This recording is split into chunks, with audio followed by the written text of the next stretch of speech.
All unicellular eukaryotes come under kingdom protista. Members of the kingdom protista are primarily aquatic. Chrysophytes, dinoflagellates, euglenoids, slime molds, and protozoans are few categories of protists. Since they are all eukaryotes, they contain a well-defined nucleus and other membranous organelles. Some protists also have either a flagellum or a cilium. They reproduce both asexually through cell fusion and sexually via zygote formation. Chrysophytes include diatoms and golden algae or desmids. They are microscopic and float in great numbers in both freshwater and saline water. Also, they are mostly photosynthetic. Diatoms are known as chief producers in the oceans. Diatom cell walls are embedded with silica, making them indestructible. Diatoms therefore manage to leave behind a large amount of their cell wall deposits in their habitats. These fossilized remains of diatoms form diatomaceous earth. It can be put to various uses like polishing and filtration of oils and syrups.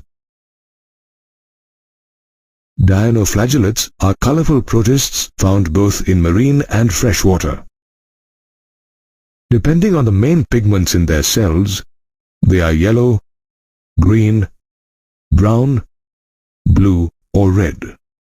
Sometimes, when a red dinoflagellate multiplies rapidly in the sea, it makes the sea appear red.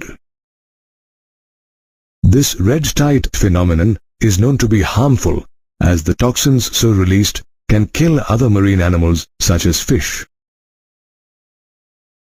Dinoflagellates usually have two flagella, longitudinal flagella and transverse flagella. Their names indicate how both the flagella are positioned. Euglenoids too, like dinoflagellates, have two flagella, one short and the other a long one. Instead of a cell wall, euglenoids have a protein-rich layer called pellicle that makes their bodies flexible.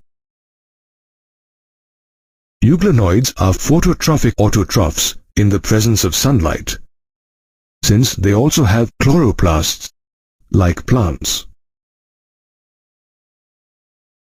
However, they behave as heterotrophs in the absence of sunlight. Slime molds are saprophytic protists, that is, they live on dead organic matter.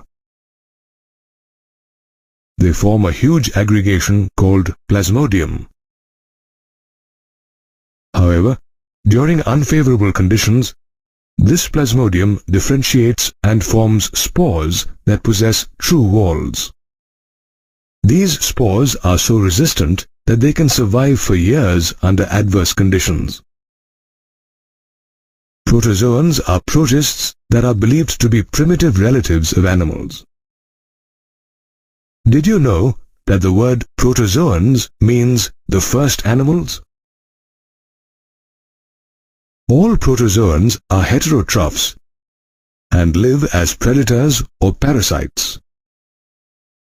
They can be classified into four types: amoeboid protozoans, flagellated protozoans, ciliated protozoans, and sporozoans.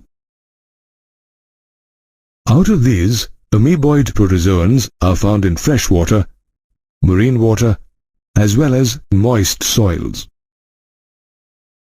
They use false feet called pseudopodia to move and capture their prey.